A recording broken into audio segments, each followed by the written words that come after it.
এক হাটে দিনে বেচাকেনা হয় কোটি টাকারও বেশি মরিচ। দূর দূরান্ত থেকে আসেন দেশের কয়েকটি জেলার ক্রেতা এবং বিক্রেতারা। অথচ সেই হাটে নেই ব্যাংকিং সুবিধা, অবকাঠামো, এমনকি কোনো শৌচাগারও। নীলফামারীর ডোমার উপজেলার ঐতিহ্যবাহী পীর সাহেবের হাটটির অবস্থা এমনই নাজুক।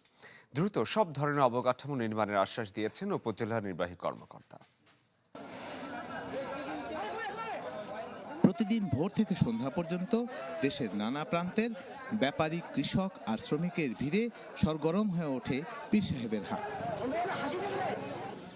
নীলফামারীর ডোমার উপজেলার পাঙ্গামাটকপুরের এই হাটে দৈনিক কেনাবেচা হয় কোটি টাকার মরিচ। সংশ্লিষ্টরা বলছেন, এখানকার মরিচের মান ভালো হওয়ায় সারা দেশেই আছে ব্যাপক চাহিদা। তাই দিন দিন বেশ জনপ্রিয় হয়ে উঠছে হাটটি। বহু দূর দূরান্ত থেকে কৃষক আমরা মরিচ নিয়ে আসি। এদিকে খোরারডাঙ্গা, চিলাহাটি, এদিকে টেপরিগঞ্জ, মির্জাগঞ্জ, এদিকে দেবীগঞ্জ, বসুনিয়া, নীলফামারী, তারপর এদিকে জলঢাকা, এদিকে কাকড়া চৌপতি, বিভিন্ন জায়গাতে প্রচুর মরিচ আমদানি হয়। এখানে পার ডে প্রায় ধরো 70-80 লক্ষ টাকা বা 1 কোটি টাকার মতো বেচা কিনা হয়। তো আমাদের জায়গার সংকট, রাস্তা জাম হয়। সরকার যদি এটা একটু নজরে দেয় তাহলে আমাদের জন্য আরও ভালো হয়। তবে বিশাল অর্থনৈতিক কর্মযজ্ঞ হয় যে হাটে, ন্যূনতম অবকাঠামোগত সুবিধার দেখা মিলল না সেখানে। নেই কোনো ব্যাংকিং সুবিধা, আবাসন, এমনকি দেখা মিলল না একটি শৌচাগারেরও। এদিকে হাটের নামে জমি থাকলেও তা দখলে নিয়েছে প্রভাবশালী। এখানে আমাদের থাকার খুব অসুবিধে আছে। এখানে একটা আবাসিকও নাই যে একটা ব্যাপারে দূর দূরান্ত থেকে এসে থাকবে।